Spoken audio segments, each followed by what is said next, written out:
De même, la sourate 108, intitulée Al-Kawthar. C'est quoi Al-Kawthar? Alors, les commentateurs ont dit c'est un fleuve du paradis. D'autres ont dit ça veut dire l'abondance. Et ils ont traduit ça d'une manière incroyable. Nous t'avons donné l'abondance, prie en l'honneur de ton Seigneur et sacrifie. En vérité, celui qui te hait, c'est le châtré, le coupé, celui qui est impuissant.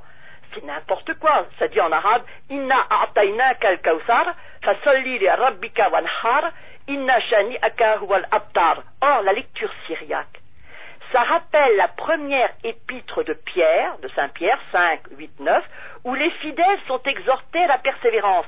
Ça donne ceci, nous t'avons donné la constance, prie donc ton Seigneur et persévère dans la prière, ton adversaire Satan est alors le vaincu. Et même le mot Coran, Qur'an, ça vient du terme syriaque Qarian, vous vous rendez compte, Qarian, Qur'an, Qarian, qui désigne un livre de prière syro-chrétien. Mais il y a encore un autre exemple, encore mieux. La sourate 19, dite de Marie, verset 24, dit ceci. Ça n'a aucun sens. L'enfant Jésus, qui est né, n'est-ce pas, de l'esprit, je sais pas quoi, et puis de Marie, l'enfant qui était à ses pieds lui parla. Ne t'attriste pas. Ton Seigneur a mis à tes pieds un ruisseau. Ton Seigneur a mis à tes pieds un ruisseau. Mais on est en plein délire, c'est comme les vierges du paradis. Alors que la lecture arabo-syriaque donne ceci. Ne t'attriste pas, lui cria l'enfant. Ton Seigneur a rendu ton enfantement légitime. Ce qui est beaucoup plus compréhensible.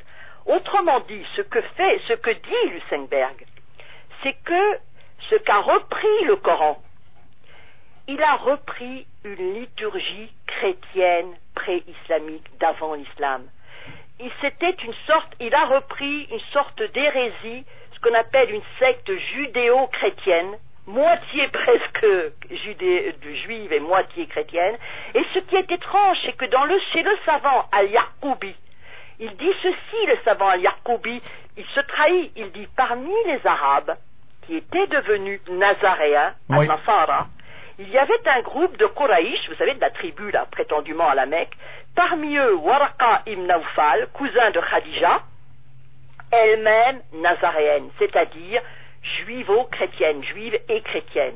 Et alors, avec Christophe Luxembourg, c'est pour ça qu'il est l'objet de 2 fatwas de la part des musulmans, c'est tout le montage des origines de l'islam qui se trouve totalement bouleversé. Autrement dit, le Coran, c'est pas du tout une révélation originale. Ah non? Pas du tout.